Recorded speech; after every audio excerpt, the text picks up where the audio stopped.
Good morning. Thank you for coming today. So happy you decided to come to this talk. I know there were many opportunities around and you chose to come here.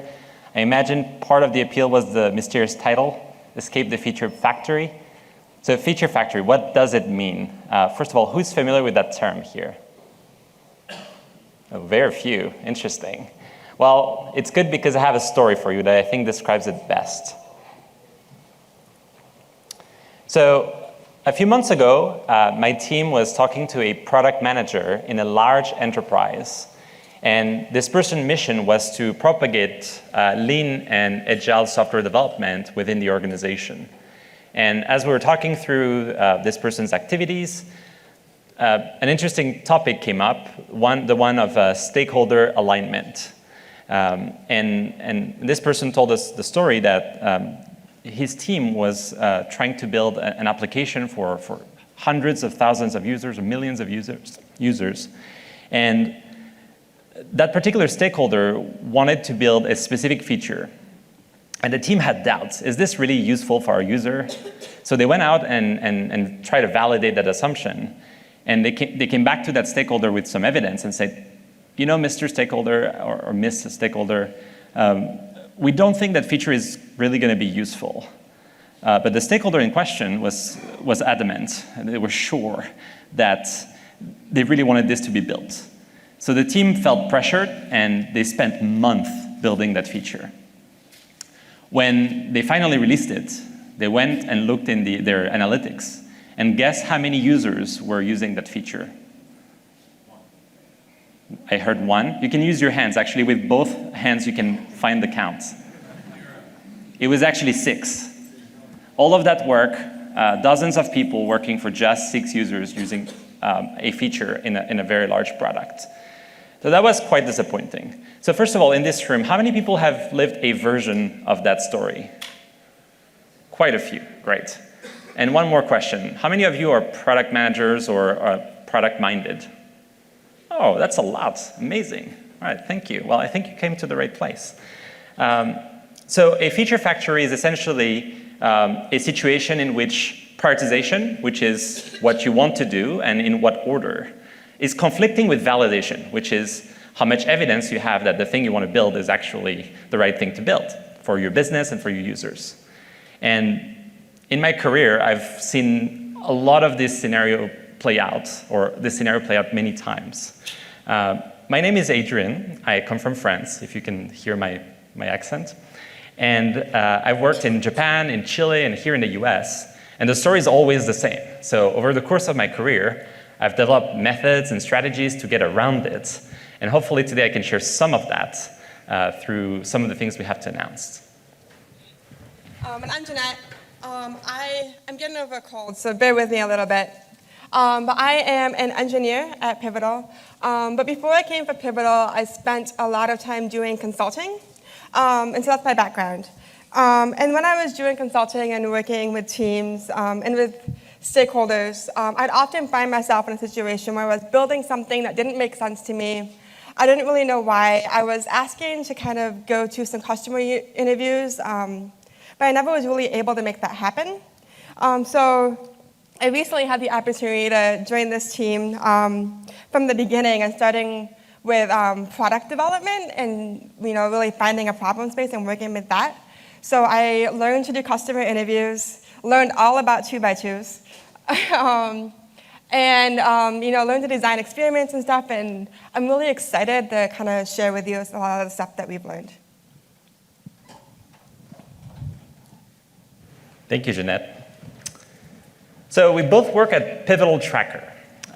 For those who don't know Pivotal Tracker, this is a backlog management tool. So it helps product teams align around what should be built and in what order. So that's the prioritization part that I was talking about before. So we've been one of the leading product management tools for over a decade. So we know a fair amount about how product teams work. At least that's what we thought, because when we started, we actually were trying to serve a very specific scenario and a part of Pivotal called Pivotal Labs. That's where it all started. And Pivotal Labs is a consultancy I'll explain a bit more about later. And at the time, a client would come in, they would ask software consultants to build them something. software consultants would go and try to build that thing and then deliver it. And when the customer would look at it, they were like, hey, this is not what I asked for. But engineers were sure that that was the thing that was asked. So there was a need for something in the middle to help both parties agree on what should be built. And that's where backlog management emerged. At least that's how the world looked like, and we became pretty successful solving for that particular scenario. Or even like if you take the client out of the picture, just for a single engineering team to be able to produce things in a clear and visible manner, that's essentially what we were. But a few years ago, we realized, hey, software development today is very different. You have designers, you have product managers, you have testers, and you have all sorts of other roles that are interacting around software. So that meant that different backlogs started to accumulate around the product team. And our tool was not really effective in solving for that because we heard complaints from designers saying, hey, I'm trying to put my mock-ups in the product and it's not flowing well with what you have in mind. We heard testers not being able to represent testing within the product. And we fell behind, and when we look at a lot of our competitors, they were in the same situation. It was hard for them to solve for those. So other tools were actually serving the purpose, and it gave us some inspiration, but we thought, hey, we don't really want to replicate what those tools are doing right now. We really want to avoid getting caught again by the market. We'd like to see ahead and what's coming next, and how can we, this time, be ahead of those other tools. So we went to Pivotal Labs, which is at Pivotal, the part of the company that has the most cutting-edge product practice. The way it works is the client come into our office and we pair together in order to be able to deliver products and enable our clients on our way of working. And you see multiple roles there, like product designers, engineers, product managers. And the reason why they have a cutting-edge practice is because they see those projects across many industries, many clients. So they need to create patterns in order to be able to quickly solve important business problems. So we went and interviewed a bunch of folks at labs, and we heard that one problem was showing up consistently. And we thought, okay, if we can solve that problem, we'll probably be ahead of the curve. And that problem was aligning with stakeholders around outcomes. One quote is a good example of this. I know what customers need, and you don't need to talk to them. That's a PM who told us they were told that by a stakeholder. And the argument was, me, stakeholder, I know my market, I know my users, so you don't need to research them. The problem with that is that often the team will probably lack some of the empathy required in order to build the right product. So it leads to three poor effects. One is waste, another one is slow delivery, and finally demoralization. Why waste? Well, if you remember the story at the beginning of the presentation, if you build the wrong product and then you deliver it and you realize, oh, this is only serving 6 users, you'll go again and try to build a better product. But if you don't de-risk or validate beforehand, you run the risk to fail again. So that's what creates waste, essentially. You also have slow delivery. Because you're lacking empathy, you don't know why the user is doing what they're doing. You don't know in what order the steps should be choreographed within the product. And so that leads to a lot of conversations and opinions and decisions that are not necessarily based on evidence. Finally, demoralization. A lot of the folks we talked to, both within Pivotal and outside Pivotal, who had experienced this, had a higher propensity to quit the company. So at Pivotal, not a lot of projects go wrong, but when it does, it's a real concern for your workforce, essentially.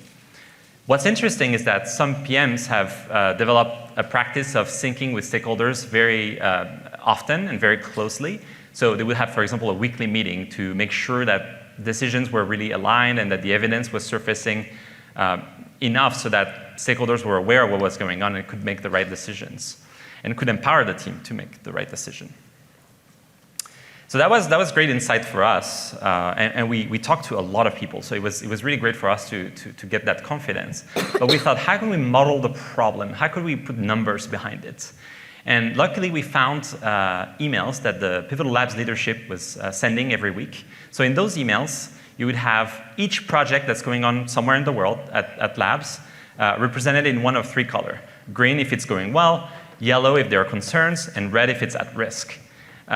Also, those emails would have a description of what's going on in the project. And we thought, hey, we could scrape those emails and figure out, like, is there a relationship with the problem we're trying to find here? And what was interesting is that we found that the yellow projects, the ones that were concerning, had text that was 40% longer than emails for green projects that were going well. And the phenomenon was even worse for red emails, where descriptions were 50% longer than the green emails. So that was the first sign for us. Like, okay, when things are not going well, you need more explanation, which kind of makes sense intuitively. But then we looked at some of the words that were in those red emails, and we found that words like stakeholder, goal, progress were showing up twice more often in red emails than in green emails. And they were also showing twice more often than any average word. It's like, oh, that's interesting. Furthermore, when we looked at the top words just all together to make sure that this was not a bias, we found that roughly a third of the words were related to alignment, stakeholders, and outcome. And we thought, great, now we think we have a good assumption of this. If you have problem aligning within your organization, it's going to create communication overhead. And so for us, it was a great way to really like grasp the problem and see if we could make impact, because we could analyze that after our product comes into play. But the question was, what kind of product would solve for this problem? And that's a big question. Yes, the question is, how do you kind of like work and solve this alignment problem? And as Adrian mentioned, we spent a lot of time talking to PMs at labs. And we noticed an emerging practice of an outcome-oriented roadmap that labs PMs are using to kind of keep track of their project and keep track of what's going on and really communicate with stakeholders. We looked at a lot of these documents, and it takes a lot of different formats. Some kind of take a Kanban format of really having just sort of a loose flow of what's in progress. And some stakeholders some PMs were doing more of a really like outcome-oriented, this is what we're doing and this is all the things that we're doing to support it. Across all these documents, there's really are no two alike. There's stickies on a whiteboard. There are lots of Google spreadsheets. There are Google PowerPoints. These are in real-time board. These are just all over the place. So we kind of really saw an opportunity there for building a tool that might help PMs really do a better job of keeping this alignment. So we talked to PMs about why they're creating and why they're curating and creating all this domain knowledge around roadmaps. They do this because these roadmaps are a tool for putting the focus on the user, putting the focus on the business, on what's really important, and kind of taking it away from like the feature waterfall. You might say escaping the feature factory. So this is an outcome-oriented roadmap is not just any roadmap. A Gantt chart might be a roadmap that you're more familiar with. It's a way of representing problems with a deadline, with time and scope. So this can be a really good representation of some pieces of your project, but if it's a representation of your business, it might have some failings. You might find that if you're not meeting a deadline, you have to cut scope. But when you're thinking at the high level about like what your business needs, that might not make sense, and you start having to make trade-offs, and it doesn't quite fit the mold. We're also like looking at things in terms of features. Like this is in progress, this is what's going on. And when you do that, you're not giving your team all the creativity that they could have to solve the problem. So you're really trying to find a way to communicate what the business actually needs in the way that the business needs it. So we have been working on, we call it Project Maestro. You might have heard about it this morning. And this is what it looks like. So there's a lot of things on the screen here. So we're going to start at the top. These are really like high-level outcomes. Like, this is what the business needs. They're prioritized from left to right. The most important thing that this business needs is to reduce the time to purchase. So we kind of drill down, and that's great, but we really need a success metric. We need a way to know that we hit that goal, and that we're also making progress towards that goal. A really nice thing of the success metric that you can say, like, hey, we're 50% the way there.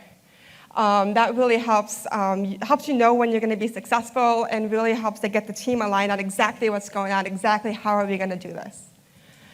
After that, this is my favorite part. We talk about assumptions. So I kind of talked about earlier, I've done a lot of consulting, worked with a lot of stakeholders wanting features. You have a stakeholder that comes in, they just got an Alexa, they're super excited. we need a voice interface. And you're like, what's going on? Assumptions are the way to mitigate that problem. To say, okay, let's capture that as an assumption. Let's design some experiments. Is that a tool these users have? Will they like that? Will that be a good process? We can design an experiment, and we can validate or invalidate that assumption. A really key thing here, too, is to be able to bubble up the learning to the roadmap level. There was a PM we interviewed, and she said that she really likes bubbling up user quotes, because users will say things about the product that she herself could not say. A user says, I would never use that feature. That's really interesting data. Me, as a project member, saying, I would never use that feature, I might be starting a fight. So it's really a way to kind of keep it focused on what you're learning and the data and what's really important.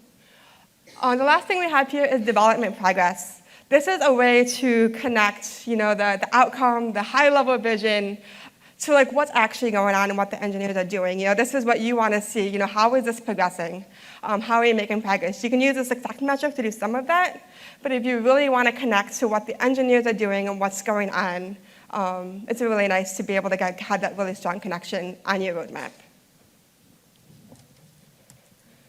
So we showed this to several PMs, and one of them says, oh, it's the classic pivotal roadmap, which is a really great thing to hear and really confusing, because as we talked about earlier, there is no classic pivotal roadmap yet.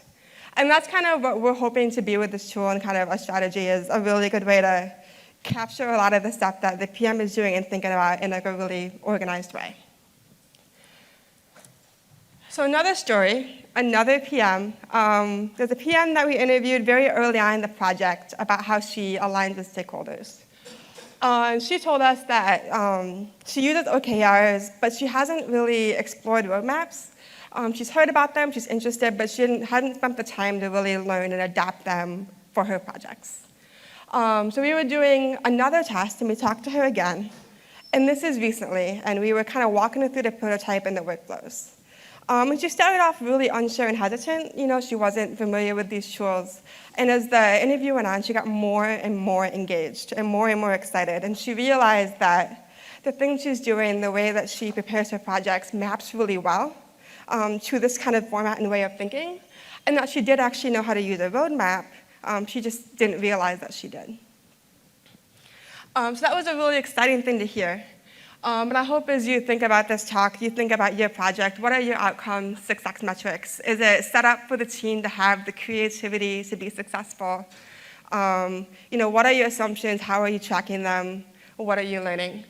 If you're interested in our tool and want to be part of the beta, you can talk to us. We'd love it if you send us an email just telling us a little bit about why you're interested. And we should have some time for questions. Me and Adrian and Lisa's here, and she's also on our team and getting interesting questions. She's in the back.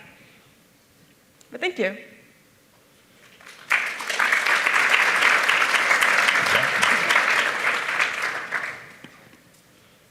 All right, I'm going to take the question in the front first, and then I'll get to you. Thanks. So one of the problems that we've had in our larger portfolio is tackling outcomes that straddle multiple products. Has there been any thought to being able to tie product roadmap to portfolio level management or outcomes? So the question was, what kind of thoughts have we put in multiple projects, multiple roadmaps, delivering together a particular product? Am I representing this correctly? So we initially focused on a single team and thought, okay, how can we solve it better for this particular team? But what became apparent very quickly is that the world is, as you're describing, sometimes more complicated. And the first step we're taking towards that is giving you the ability to represent potentially multiple backlogs within a particular outcome so that you can see how those things are tracking. And we hope as we're validating for single teams that those problems are going to arise and we'll be developing against that particular problem fairly quickly. Does it answer your question? Yeah. Cool. Oh, good question. When? So we're testing right now internally with at Pivotal. And so once we're a bit more ready to go on the outside, we'll let you know. Just send us an email. There was another question in the back first. Is there anything you guys do to make sure that teams choose the right outcomes? One thing I see typically is that IT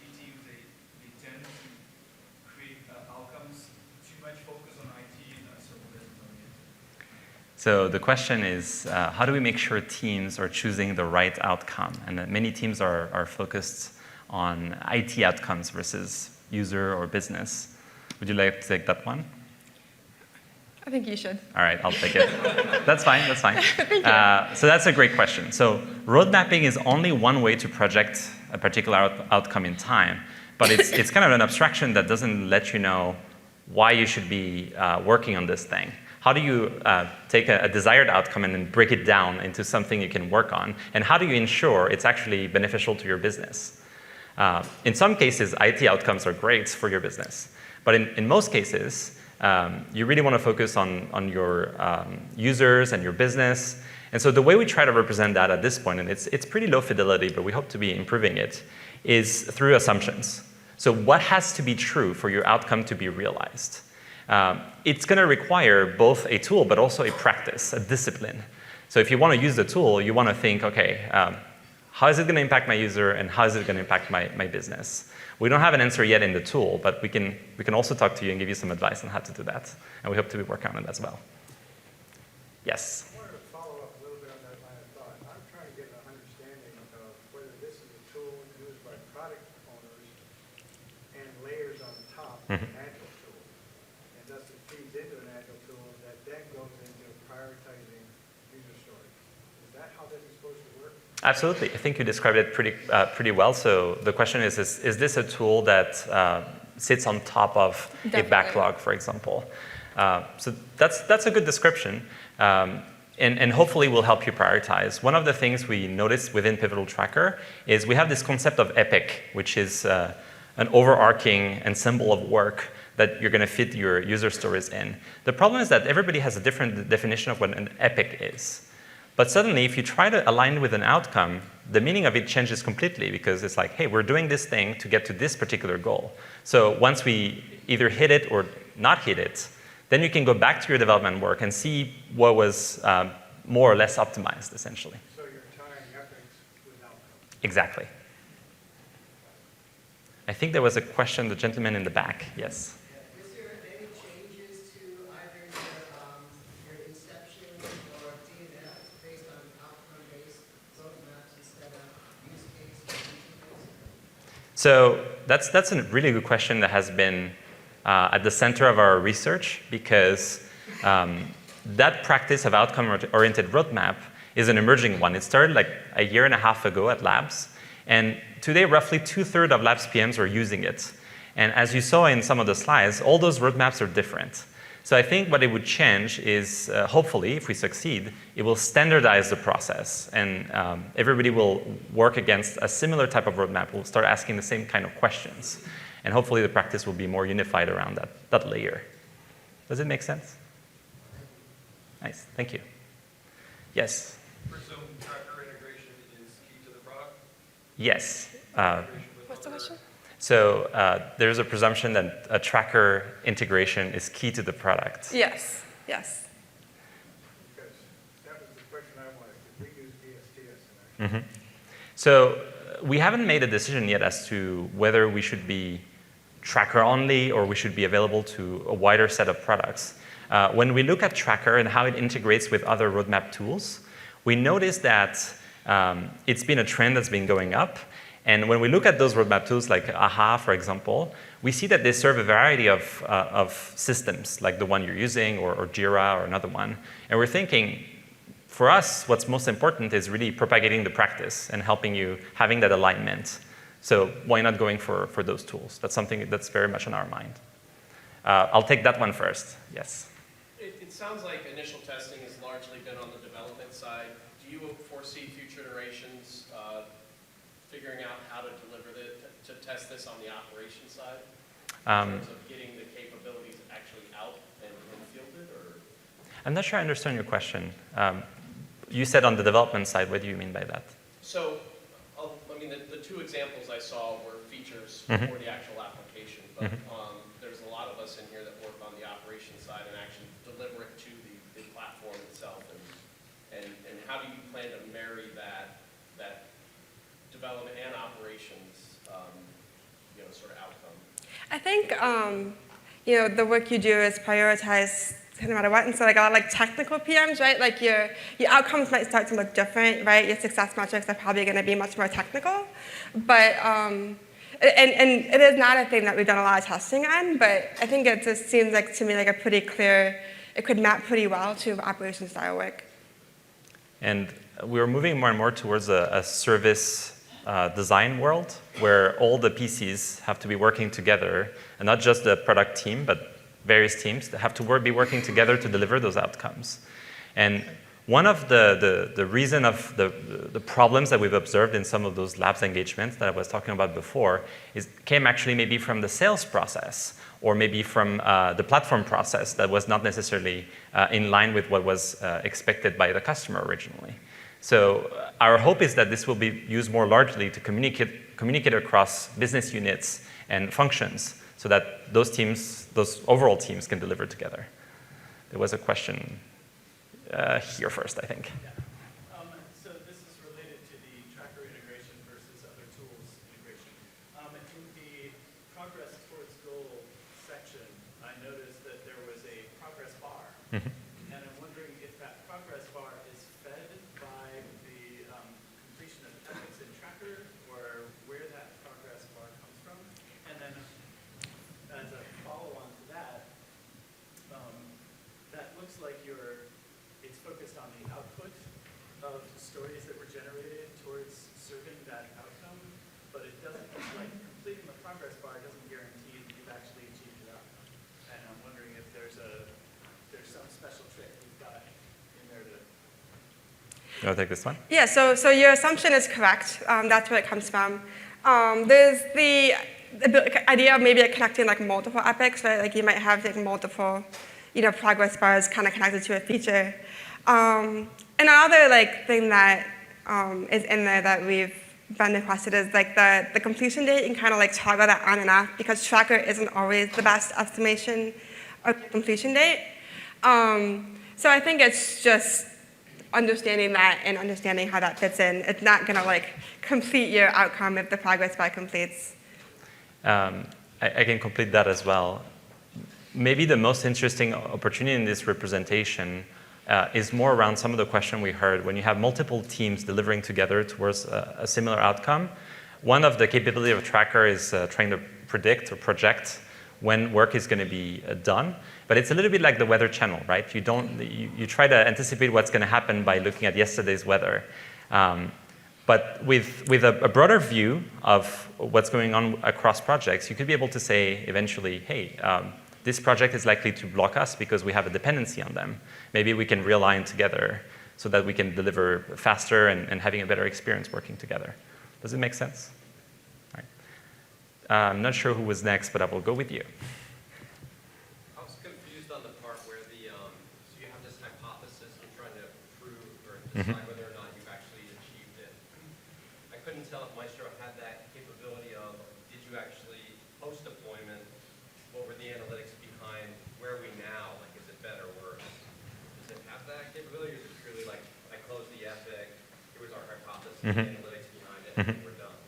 So for us, the initial focus was on greenfield projects. So projects that didn't have any code, didn't have any analytics. And we thought the mechanics should be fairly similar when you start a project and try to prove things before you start coding than after you deliver a project. Except that, as you said, after you deliver a particular product, analytics is going to kick in and you're going to have a different kind of evidence. So for us, it was more important to start building what was that workflow, that model of invalidated, validated, in progress, et cetera. And then we think it's something where we could fit in nicely analytics for once you deliver your product. Any other question? I think you have time for one more. Oh, thank you. Great. Yes. One of the challenging conversations that I always had as a product manager with stakeholders is around dates, right? So outcome-based roadmaps, love it, totally support it, 100%, I wish everything was like that. But the hard conversations that I have with stakeholders are, when is that outcome going to be achieved? So how does this tool help in that conversation? You want me to take it? Yeah. All right. So that's the heart of our product, essentially. And that's the hardest problem. We saw we're really inspired by PMs we talked to, like yourself, where we saw a variety of strategies to go and try to get around that problem. I think a big piece of it is the enablement of your stakeholder. And you have sometimes competing interests. Maybe a stakeholder will want you to deliver faster because that's how they're going to be evaluated. Hopefully, this tool, as you sequence your meetings or your connection, your synchronization with the stakeholder, will help you surface more granular evidence of what's going on within the project that helps you better understand if having a fixed date is actually a good idea or not. Understanding that the user landscapes was probably very different than what the stakeholder had in mind. And this whole talk is not to say that stakeholders are bad. They definitely have a different context and a lot of experience that they can help the product team with. So we hope it's more a piece for having that conversation and progressively migrating towards being outcome-centric versus feature and date-centric. So the product, one of the features we talked about was the ability to show or not show dates. And that should be a liberty given to the PM. At least that's what we believe in as a practice, to show this or not, depending on your confidence. The other thing is the structure of the roadmap itself. The more you go towards the right, the least confidence you will have. So the things you're working on immediately should be advertised as something you're confident in, something you're confident at least experimenting on. And as you move in the future, it's more a topic for conversation than the actual plan. And this plan is going to be evolving. Does it help? To some extent? Great. All right. That's it. That's it. Thank you. Thank you so much.